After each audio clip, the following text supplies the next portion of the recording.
नमस्कार।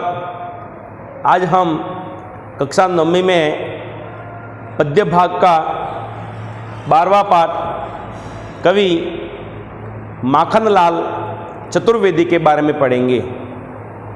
हिंदी में 4 काल हैं, मैंने आपको पूर्व में भी बताया।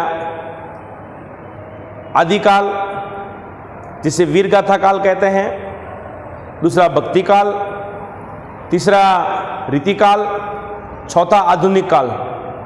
तो माखनलाल चतुर्वेदी आधुनिक काल के एक प्रमुख कवि के रूप में माने जाते हैं। हम इनका कवि परिचय पढ़ेंगे। माखनलाल चतुर्वेदी का जन्म सन 1889 ईस्वी के अंदर हुआ। कवि का माखनलाल चतुर्वेदी जी का जन्म स्थान मध्य प्रदेश के होशंगाबाद जिले के बाबई गांव में हुआ है। कवि माखनलाल चतुर्वेदी जी 16 वर्ष की अवस्था में शिक्षक बन गए थे, अध्यापक बन गए थे। बाद में उनको लगा कि मुझे शिक्षक कार्य से भी अच्छा कार्य दूसरा करना है। तब कवि माखनलाल चतुर्वेदी जी ने अध्यापन यानी शिक्षा देना, अध्यापन कार्य छोड़कर उन्होंने प्रभा पत्रिका, कौन सी पुस्तक? प्रभा नाम की पत्रिका का संपादन किया। कवि माखनलाल चतुर्वेदी जी देशभक्त कवि एवं प्रखर पत्रकार थे। लेखनी के सशक्त हस्ताक्षर कवि माखनलाल चतुर्वेदी जी को कहा गया है। बहुत से कवियों ने तो माखनलाल चतुर्वेदी को एक भारतीय आत्मा भी कहा है। कवि चतुर्वेदी जी, माखनलाल चतुर्वेदी जी कर्मवीर और प्रताप का संपादन भी किया। एक तो किया प्रभा का, दूसरा कर्मवीर और तीसरा प्रताप। इन तीनों का माखनलाल चतुर्वेदी ने संपादन किया। कवि माखनलाल चतुर्वेदी जी का निधन सन 1968 ईस्वी में हुआ। कवि की जो प्रमुख रचना है, जो प्रमुख कृतियां हैं, वो है हिम किरीटनी, साहित्य देवता, हिम तरंगिनी और वेणुलो गूंजे धरा। ये कवि माखनलाल चतुर्वेदी जी की प्रमुख रचना है, प्रमुख कृतियां हैं। इसका आपको ध्यान रखना है। माखनलाल चतुर्वेदी की रचनाएं राष्ट्रीय भावना से युक्त हैं। मतलब कवि माखनलाल चतुर्वेदी की जो भी रचनाएं लिखी है उसमें राष्ट्रीय भावनाएं, देशभक्ति की भावनाएं, देशभक्ति की भावना को कवि ने प्राथमिकता दी है। जैसे हमारी कविता है पाठ्य पुस्तक में कैदी और कोकिला, तो इसमें भी आप जब कविता पढ़ेंगे तो आपको ध्यान में आएगा कि देशभक्ति की बात बताई है। तो कवि की कविताओं में राष्ट्रीय भावना प्रमुख है। कवि में राष्ट्रीय युक्त है और उनमें स्वतंत्रता की चेतना के साथ में देश के लिए त्याग और बलिदान की भावना मिलती है। स्वतंत्रता की चेतना है, स्वतंत्रता के बारे में बताने की बात है, क्योंकि उस समय उन्होंने अधिकतर कविताएं लिखी, उस समय हमारा देश गुलाम था। तो कवि माखनलाल चतुर्वेदी ने अपनी कविताओं के माध्यम से कविता लोगों तक पहुंचाई। कविताओं के अंदर ऐसे ऐसे बातें लिखी, ऐसे ऐसे उनमें शब्द लिखे, कविता में ऐसे ऐसे उन्होंने भाव लिखे जिससे लोगों के अंदर स्वतंत्रता की भावना जागती थी। तो स्वतंत्रता की चेतना के साथ में देश के लिए त्याग, कि देश के लिए त्याग करना सबसे बड़ी बात है, और बलिदान की भावना उनके कविताओं में मिलती है। इसलिए ध्यान से सुनना, इसलिए कवि माखनलाल चतुर्वेदी को भारतीय आत्मा भी कहा जाता है।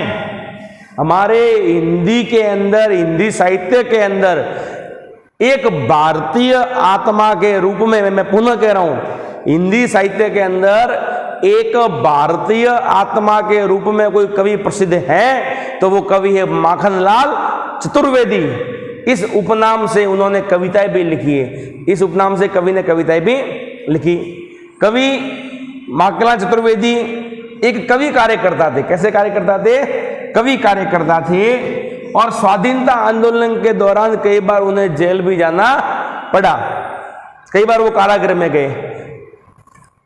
उन्होंने, क्योंकि उस समय नियम था कि जो भी अंग्रेज की सरकार भारत में थी, उनके अंदर एक नियम था कि जो भी स्वाधीनता की बात करें, जो भी स्वतंत्रता की बात करें, या जो भी स्वतंत्रता का बिगुल बजाए, उनको जेल में डालो, उनको कारागृह में डालो, उनको कठोर से कठोर यातनाएं दो। तो कवि को भी कई बार जेल में जाना पड़ा था।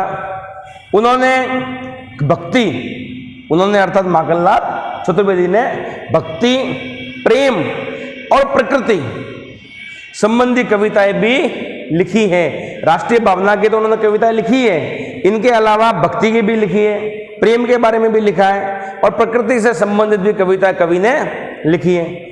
माखनलाल चतुर्वेदी जी की कविता में शिल्प की तुलना भाव को अधिक महत्व देते थे। किसको?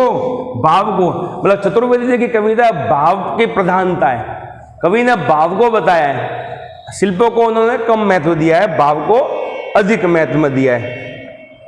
उन्होंने अर्थात माखनलाल चतुर्वेदी ने परंपरागत छंदबद्धता एवं तत्सम शब्दावली के स्थान पर जो हमारी बोलचाल की भाषा है, उसको बोलचाल की भाषा के साथ साथ में उर्दू और फारसी भाषा के शब्दों का भी कवि माखनलाल चतुर्वेदी ने अपनी कविताओं में प्रयोग किया है। अब हम कवि माखनलाल चतुर्वेदी जी का पाठ परिचय पढ़ते हैं।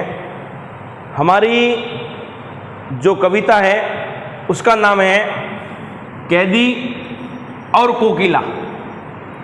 कैदी जो कारागृह में डाले हुए बंदी होते हैं, जेल में जो होते हैं, उन्हें कैदी कहते हैं, और कोकिला यानी कोयल।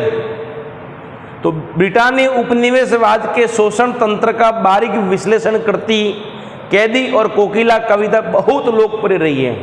ये कविता रोम रोम आकर्षित करने वाली और बहुत ही लोकप्रिय कविता अपन कह सकते हैं, क्योंकि उस समय जब भारतीय लोग होते थे, भारतीय लोग जिस समय हमारा देश गुलाम था, हमारा देश अपने ब्रिटेन जो ब्रिटिश हुकूमत है उसके अधीन था, तब भारतीय लोग थे जो भी भारत माता की जय, भारत माता की जय, वंदे मातरम ऐसा कहते थे, या उस ब्रिटेन सरकार के खिलाफ जो लोग बोलते थे, अंग्रेज सरकार के खिलाफ जो लोग बोलते थे, उनको कारागृह में डाल दिया जाता था, उनको जेल में डाल दिया जाता था। और जेल में डालना तो अलग बात है, लेकिन उनके साथ में जेल में भी अमानवीय कृत्य करते थे, उनके साथ में दुर्व्यवहार करते थे, उनको कठोर से कठोर यातनाएं देते थे, उनके साथ में ऐसा व्यवहार करते थे। तो कवि ने उनके साथ में जो बारीक विश्लेषण किया है, उनके जेल में जो यातना देते थे, कठोर से कठोर जो सजा देते थे, उसका बारीक से बारीक कवि ने विश्लेषण इस कविता के अंदर किया है। इसलिए कवि माखनलाल चतुर्वेदी जी द्वारा लिखी हुई कविता कैदी और कोकिला बहुत लोकप्रिय रही है। कविता में भारतीय कैदियों के साथ जेल में जो दुर्व्यवहार एवं यातनाएं दी है, उसका भी कवि ने वर्णन किया है। कवि जेल में उदास है, एकांत में बैठे हुए हैं, और उन्हें कवि सोच रहे हैं देश के बारे में, भारत माता के बारे में सोच रहे हैं। उसी समय उनको जेल के बाहर एक अर्धरात्रि को यानी आधी रात को कोयल दिखती है। क्या दिखती है? कोयल। कोयल को ही कोकिला कहा जाता है, संस्कृत में कोयल को पिक कहते हैं। तो वो कोयल दिखती है।